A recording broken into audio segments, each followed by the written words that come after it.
Right, then moving up to the interior.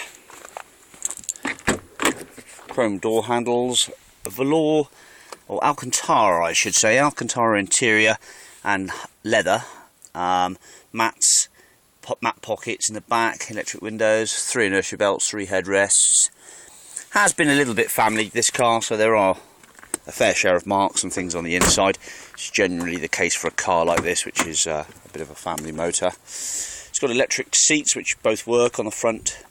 Both sides are electric. The driver's side is memory. The electric windows all work, but the driver's side button is a little bit iffy, and I've come across this many times before. You can put the window up and down, no problem at all. But the button is, I think what I've done before is just taken one of the buttons out of the rears and put them in the front. Or you can just buy a panel off eBay for probably about a £5, I expect. But the door cards are pretty tidy. The pedal rubbers are in good order. The steering wheel showing some wear, but nothing too drastic. Centre console's looking pretty good. There's an armrest. Cup holders in the dash there, cigarette lighter, all works fine. And the gearbox all grabs and does its job perfectly. No trouble with that. Just start it up for you. So she starts on the button, it says there's a bulb failure somewhere along the line. Now the sunroof isn't working. It could be just a fuse, but as I say, I don't bother with it. Just put the blind across and forget about it really. So that's the way to do it. The passenger seat's in good order. There's the owner's manuals over there. In fact, I had a look for the paint code, didn't I? So let's just see if we can find that a moment.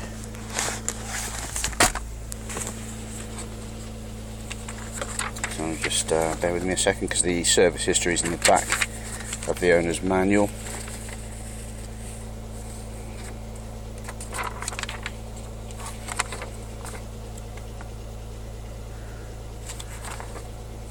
Yeah, unfortunately the service history book's not giving the paint code, but I'll see if I can find it. That way you'll know what the paint code is. The airbag light all goes on as it should. It says coming up with traction control warning as well, but I don't think that makes much odds. The button doesn't seem to want to shut that off. The television bit of kit does work there, and there is an AV input on here as well, so I assume you could run a DVD player into it if you've got the auxiliary, but the radio works fine, although you can't seem to get the displays up on here. Let's just check that out for you. But there are fingertip controls on here which flip through all the stations. The cruise controls works as well.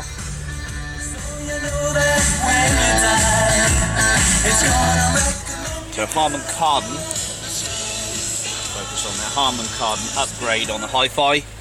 Plenty of fuel in it for you as well. Horn works well. Rear wiper.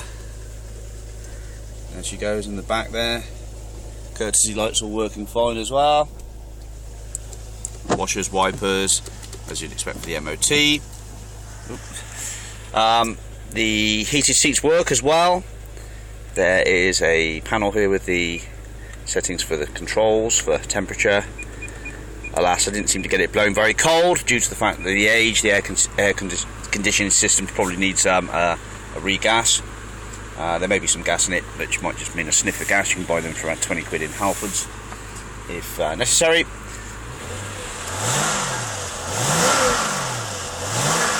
Engine sounds nice. Not a lot of miles for a V6 like this. But that's about it really. So as I say, the electric window does work fine on the driver's side, and then you've just got to fiddle with the button a little bit to get it to go up. Let's just have a... There you go, so the window goes up, like so. You're just going to push the button slightly forward. Electric mirrors, all working fine, and they fold in as well, like so. Both sides fold in. There's plenty of kit on this car. Some of it doesn't work, unfortunately, but I don't think that's any great shakes. Typical sort of 11-year-old Rover, really, I suppose, or MG ZT. And the xenon lights are working fine there. Okay, well, let's hope this has been some help to you. Pretty looking car, in the right colour, I would say. It's not that usual sort of metallic blue. There's a little dimple dent I've just spotted on the driver's side. Nothing much. But there we go, Rover 2.5 V6 Sports SE Auto 180. Thanks for watching, bye bye.